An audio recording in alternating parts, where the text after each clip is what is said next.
हाँ जी दोस्तों, की हाल चाल। तो एक बार फिर स्वागत है तुहाडा मेरी वीडियो ते।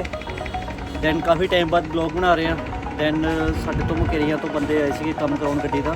साडी वीडियो अक्सर वेखते रहंदे ने यूट्यूब ते काफ़ी सारे कस्टमर मेरे को यूट्यूब ते वेख के वीडियो काफ़ी गड्डियां डेंट कढाण आए हुए ने। ते दैन एक गड्डी होर आई थी। दैन तुहानूं गड्डी दिखाउने आ। कस्टमर गड्डी छड्ड के गया वा ते नाल देख सकदे हो तुसीं। कस्टमर की डिमांड है कि डेंट का कर दिता जाए। दैन पेंट प्रोसीजर बाद फिर करवाएगा क्योंकि एक्चुअली आ पेंट खराब होया गड्डी का।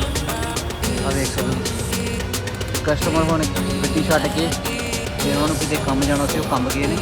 दैन तुहानूं दिखाउने आपां डेंट पूरा प्रोसीजर। आ डेंट देख सकते हो कितने बड़े डेंट पे हुए हैं। बने रहे वीडियो नाल तुहानूं दिखाउने डेंट का प्रोसीजर।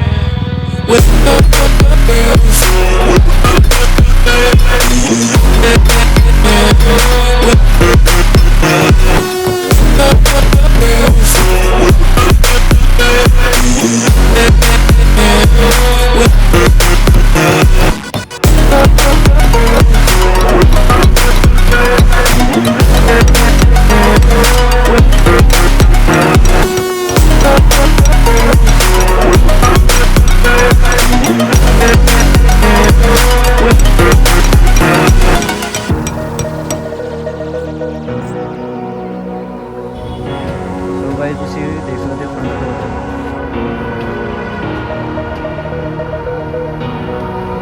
जिद्दां तुसी वीडियो 'च वेखिया सी